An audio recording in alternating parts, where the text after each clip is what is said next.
한다라는 거. 뭐 그런 것들이 있었고, 이제 마지막으로 무게중심 얘기를 하면은 14.2로 넘어갈 것 같은데,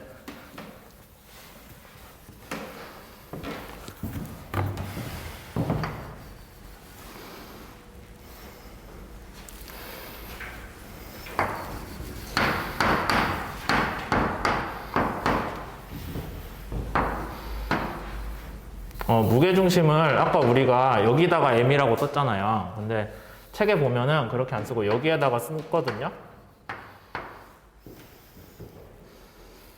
시그마를 쓸 필요가 어떻게 쓴 거야? 얘를 하나의 위치의 벡터에다가 곱한 거랑 같다라는 거예요. 그러면 얘는 뭐가 된다? 여기 썼잖아요. m. 그래서 책에 보면은 이렇게 표현을 했고, R에다가 줄 2번 그은 게 무게중심. 아니면 책에서는 질량중심, 매스센터라고 썼으니 질량중심.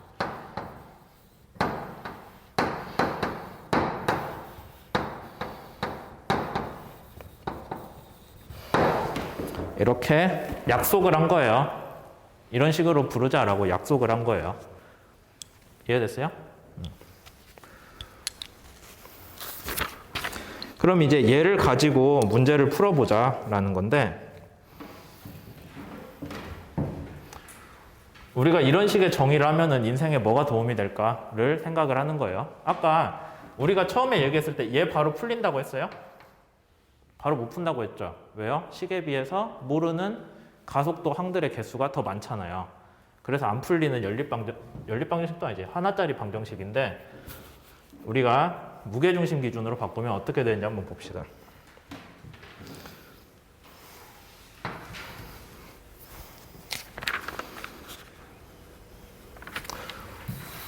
우선 이거 양쪽 식에 대해서 시간에 대해서 미분을 해줘요.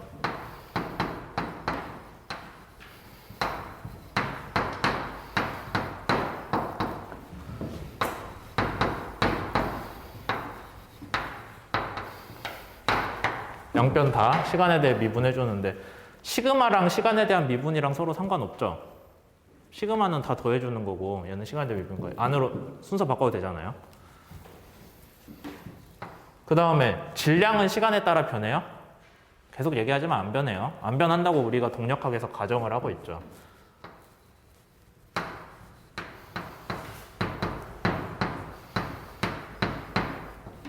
그 다음에 얘도 뭐 같은 이유로 이렇게 나올 거예요. 그러면 시간에 따른 얘 변화량, 위치의 변화량 뭐라고 쓰면 돼요? 우리가 이거 알고 있잖아요. 시간에 따른 위치 변화량 뭐예요? V잖아요. 속도. 그렇죠?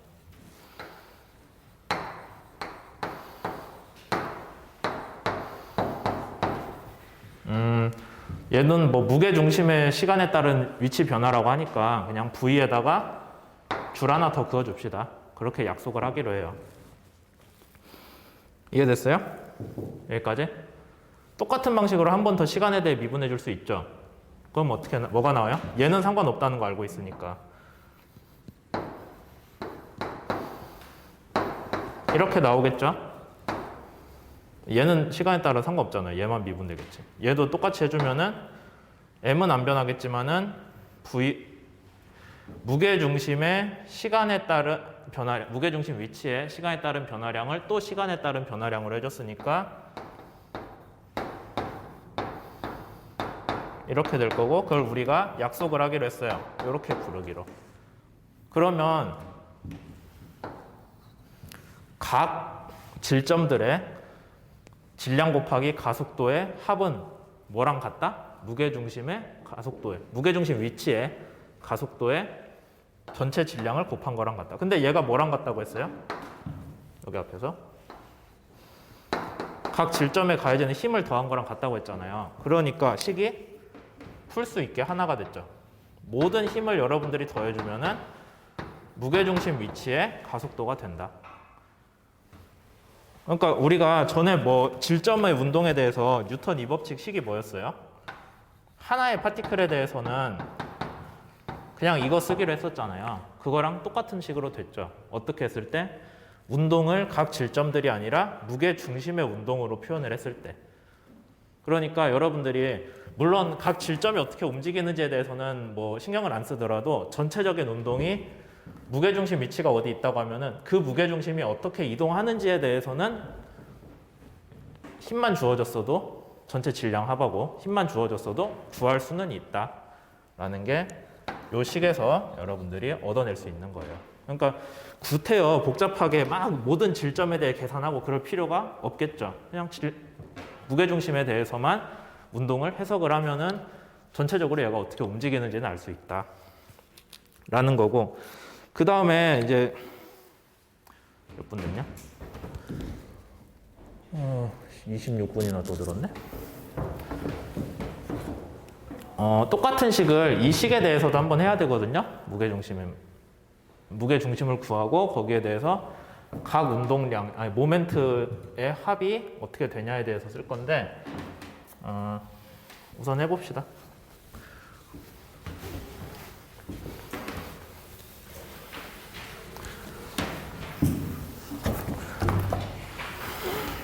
이제 14.1D에 대해서 나오는 거예요.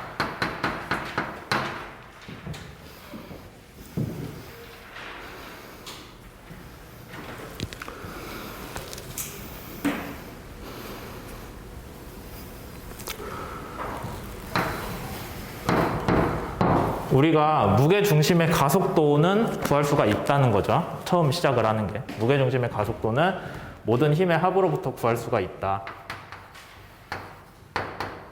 그 다음에 이제 그러면 각 질점들의 가속도는 어떻게 구하냐라고 했을 때 각 질점의 가속도는 무게중심의 가속도 더하기 각 질점의 상대 가속도, 무게중심에 대해서 각 질점의 상대 가속도로 우리가 해석을 하기로 그런 식으로 접근을 할 거예요.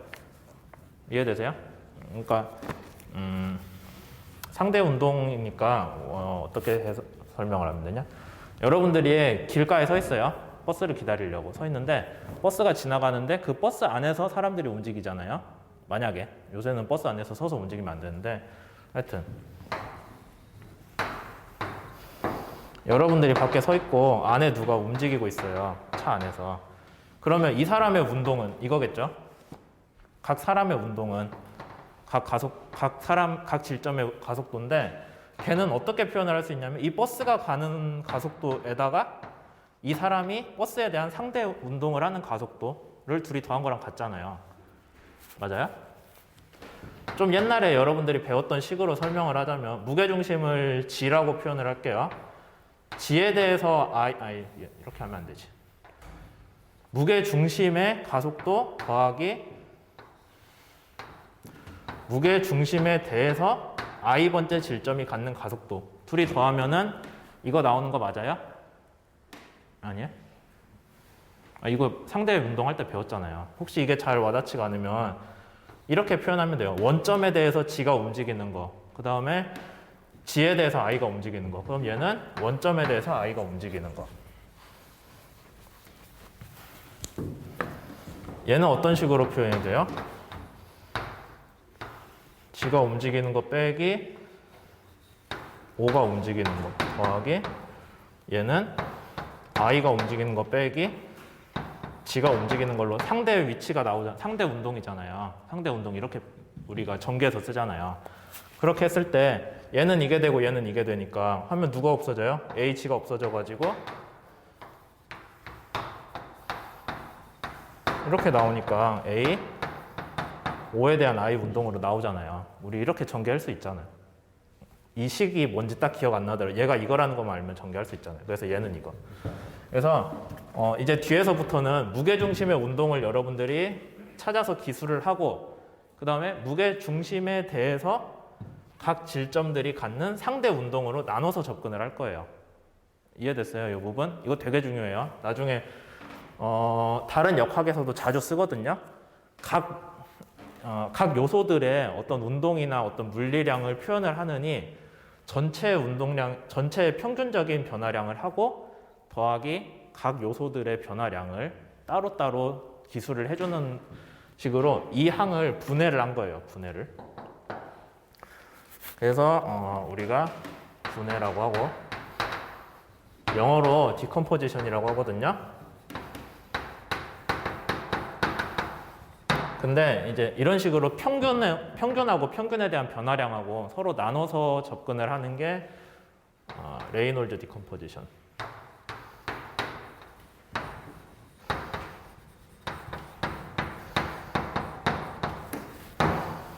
예, 이런 식으로 부릅니다. 물론 레이놀즈란 사람이 무게중심 가지고 얘기를 하면서 개발한 건 아니고요. 이 사람은 유체역학 하는 사람이거든요. 그래서 이제 나중에 유체역학에서 한번 나올 수도 있어요. 원래 대학원 과정에 나오는 건데. 그래서 어쨌든 이 사람이 제안을 한 게 어떤 물리량이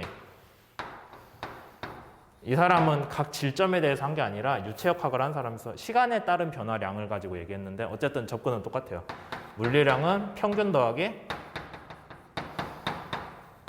변동값 이렇게 나눠가지고 했어요. 그럼 여기서 평균은 뭐예요? 무게중심의 운동이고 변동은 각 질점의 무게중심에 대한 상대 운동으로 되겠죠. 그 다음에 그 사람이 여기 표현한 거 똑같이 이렇게 써요. 위에 줄 긋고 여기다가 프라임 하나 붙인 게 얘가 변동이란 뜻이고요. 얘는 평균이란 뜻이에요.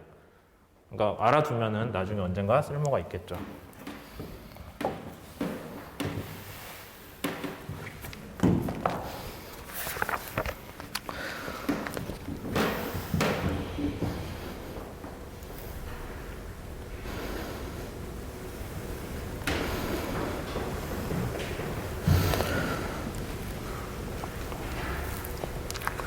여기까지 그러면 이거 이해됐어요? 이제 다음으로 넘어갈게요. 우리가 무게 중심을 안다고 했을 때 그 무게 중심에서 R1, R2, R3, R4까지의 위치를 그러면은 뭘로 표현할 수 있어요? 무게 중심에서니까. 이런 식으로 표현할 수 있겠죠. 무게 중심에서부터 위치예요. 뭐 이런 식으로 표현할 수 있는데 그럼 여기에 대해서 우리가 모멘트 식을 한번 세워볼 수 있잖아요. 그대로 집어넣으면 되겠죠. R 자리에다가. 아까 얘는 어떤 원점을 어디에 놓든 간에 이 식은 성립한다고 했잖아요. 근데 하필이면 그 원점을 무게중심에 놓자는 얘기예요. 식 쓰는 거 보고 한번 생각해 봅시다. 그러면.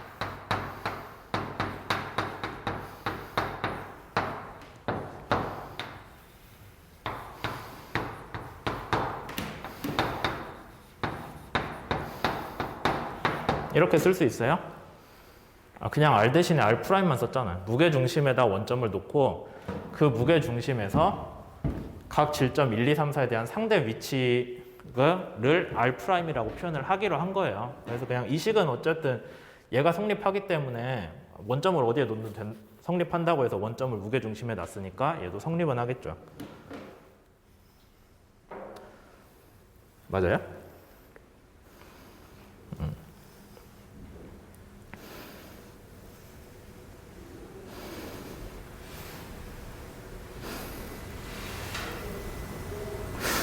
그 다음에 또 뭘 해야 되냐 여기에 대해서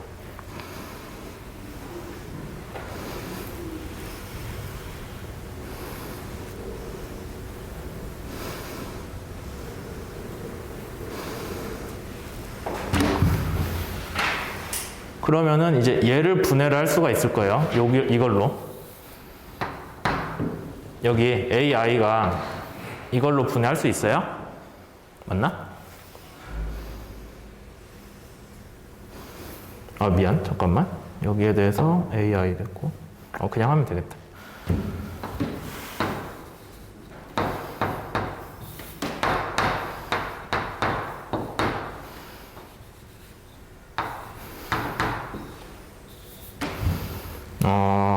봅시다.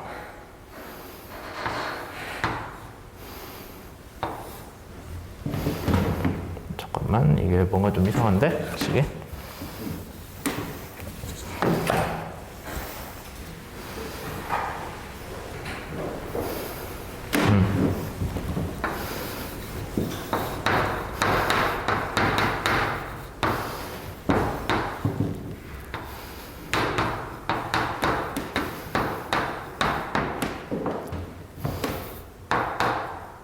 이렇게 되겠죠? 여기 AI가 이걸로 분해되니까. 그렇죠? 분해를 하면은 이런 식으로 나오고. 아, 자리가 모자라겠는데?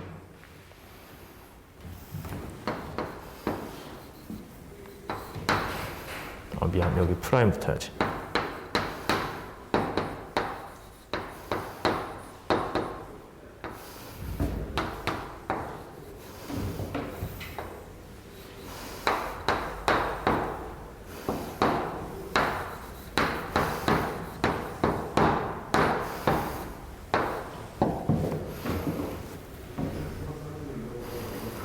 이렇게 나오겠죠?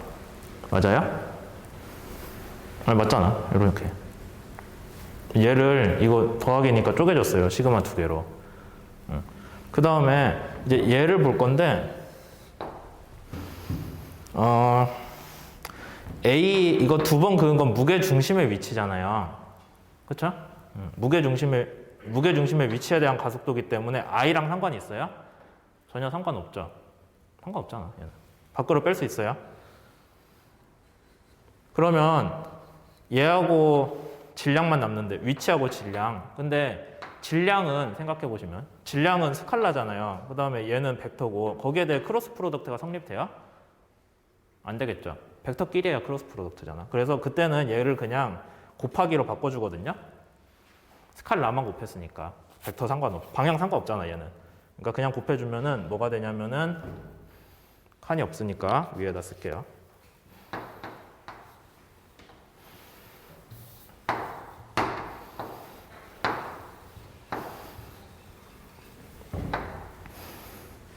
뭐가 있냐?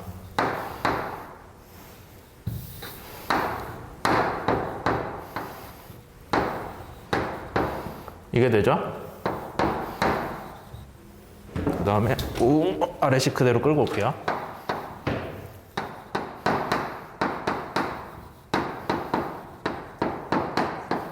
이렇게. 얘를 보면은 이건 얼마가 될까요? 이게 무슨 뜻이에요? 무게중심 위치에서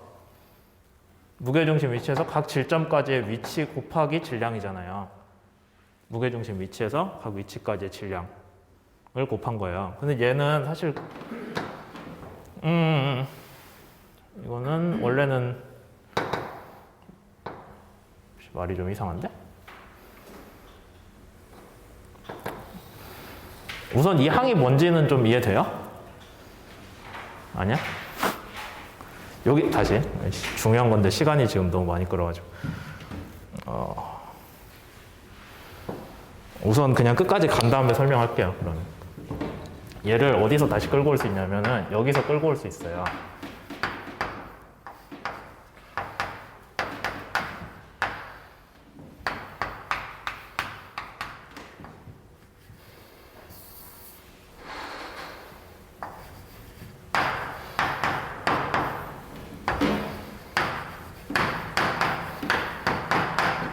근데 얘가 이거니까 얘는 0이 되거든요. 그래서 이 항은 0이 돼요.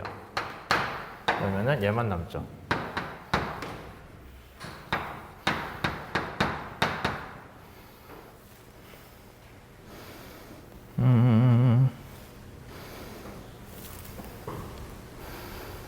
맞나? 내가 뭘 빼먹었나?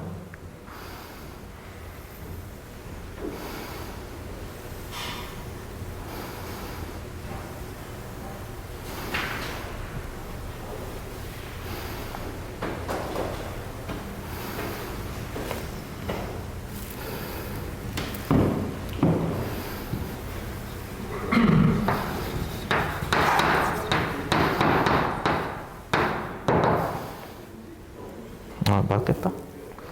네, 이런 식으로 구할 수가 있게 됩니다. 그러면은 얘는 책에서 뭘로 나왔냐면은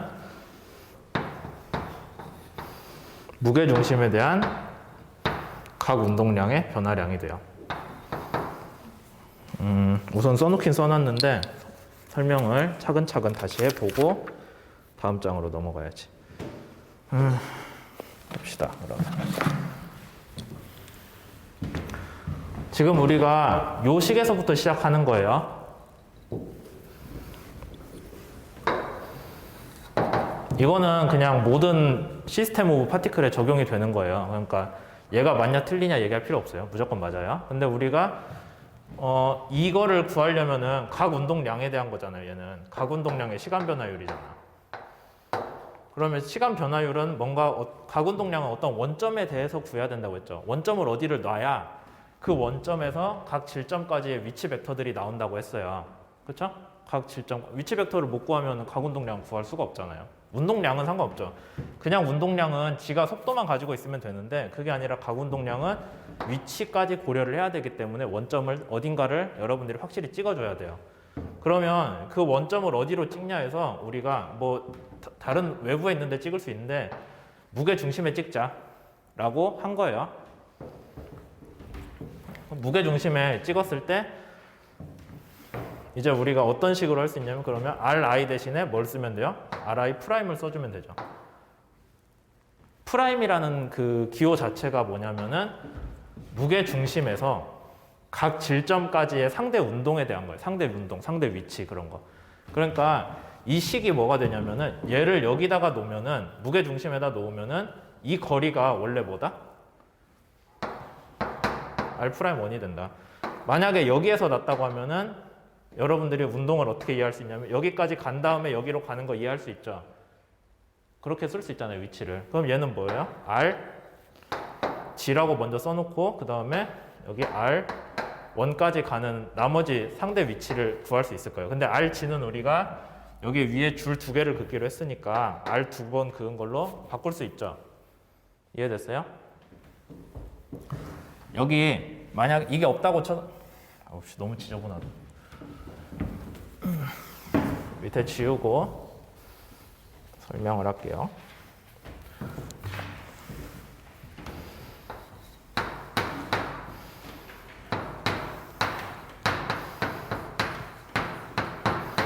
이렇게 분해할 수 있다는 거는 이해돼요?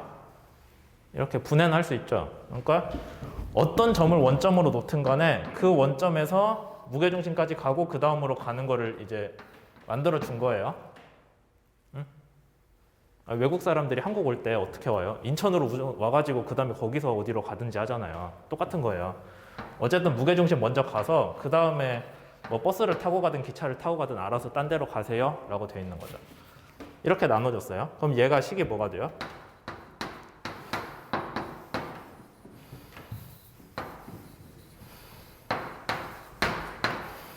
Ri가 원래 들어가 있었는데 걔를 무게중심까지 위치랑 그 다음에 무게중심에서 각 질점의 위치로 나눌 수 있잖아요.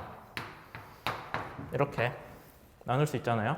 그 다음에 얘는 더하기고 얘는 크로스 프로덕트니까 쪼개줄 수 있죠.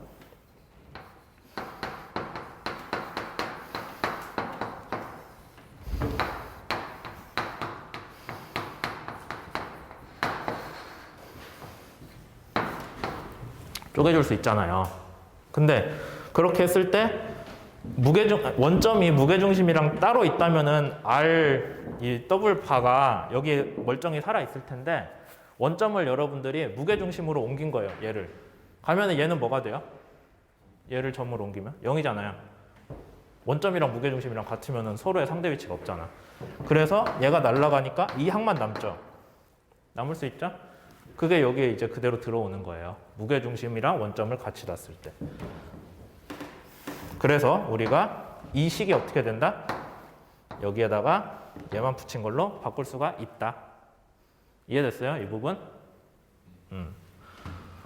그 다음에 이제 여기에 대해서 그러면 쭉 풀어줬죠. 여기 보니까 우리가 원래는 그냥 자기 자신의 가속도인데 걔도 무게중심 가속도랑 상대 가속도로 쪼갤 수 있잖아요. 나눠서 생각했어요. 그러면 걔 전개를 해줘서 이렇게 나왔는데 보니까 이 항은 이제 A 더블바는 어차피 무게중심의 위치이기 때문에 시그마에 있는 I랑 상관이 없어요. 밖으로 꺼내줄 수 있죠. 상관없으니까. I에 따라 안 변하잖아요. 얘는 전체 평균이니까. 여러분들 퀴즈 평균 점수예요. 얘는 한 사람 한 사람이 얼마랑 상관없잖아. 밖으로 나올 수 있죠. 그럼 얘만 남는데 아까 크로스 프로덕트였는데 벡터랑 스칼라의 곱이니까 그냥 곱하기로 바꿔줘도 돼요. 스칼라는 방향이 없기 때문에 크로스 프로덕트에서 방향 성분이 필요가 없어져요. 그러면은 그냥 곱해줬는데 그럼 이 항이 뭐가 됐다? 여기에 남아있는 이 항이 됐죠. 근데 우리가 이 항은 얼마가 돼야 되냐라는 걸 보면은 무게중심을 구하는 식에서 무게중심에 보면 각 위치 있잖아요. 각 질점의 위치. 걔를 무게중심에서 위치랑 무게중심의 위치랑 무게중심에서의 위치로 쪼개줘가지고 풀어주면은 이 식으로 전개가 되는데 걔가 결과가 뭐가 돼야 돼요? 우리가 무게중심에 대해 약속을 했을 때 애초에 이렇게 풀기로 약속을 했으니까 여기 앞에 있는 항은 그냥 이게 되는 건 알겠는데 얘는 해놓고 보면은 0이 되어야 두 항이 같아지죠. 그래서 이거는 0이 돼요. 여러분들이 나중에 시간 나면은 어떤 점에 대해서 어떤 시스템에 대해서 무게중심을 구해보시고 그 무게중심에 대해서 mi, ri 프라임을 직접 다 구해서 더해보잖아요. 그러면은 항상 0이 나온다는 거 알 수 있어요. 그게 원래 여러분들 정력학에서 배운 말로 하면은 퍼스트 모멘트가 1차 모멘트가 0이 된다고 하거든요. 근데 기억 안 나잖아. 그러니까 시간 들여서 다시 설명한 거예요. 어쨌든 1차 모멘트가 0이 되는 그 점이 무게중심이기 때문에 무게중심에서는 얘를 곱하면 무조건 0이 나와요. 애초에 무게중심 정의가 그거예요. 이런 식으로 구하긴 하는데 물리적인 그냥 뜻을 얘기하자면은 1차 모멘트가 0이거든요. 1차 모멘트라는 게 질량 곱하기 거리의 1제곱을 해준 거예요. 그러면 혹시 정력학 때 2차 모멘트 배웠어요? 배웠잖아. 단면 안 배웠어요? 이 굽힘할 때 중립축 기준으로 이렇게 굽어질 때 뭐 중심에서 멀면은 더 안 굽어지고 그런 거 안 배웠어요? 하여튼 2차 모멘트란 말이 있거든요. 2차 모멘트는 어떻게 구하냐면은 이거였나? R 제곱이 들어가요. 그래서 2차 모멘트거든요. 근데 여기선 1차 모멘트고 1차 모멘트가 0이 되는 데가 무게중심이다 라고 원래 정의가 되어 있기 때문에 얘는 0이에요. 그냥 그것만 알아둬요, 제발. 이렇게 돼 있고 그럼 나머지 항이 남잖아요. 여기 두 개에서 첫 번째 게 0이니까 나머지 항이 남는데 얘는 어떤 점이 있어요? 여기 Ri 프라임은 이해를 하겠는데 AI도 프라임이 붙었죠. 무게중심에 대한 상대 가속도 항만 남은 거예요.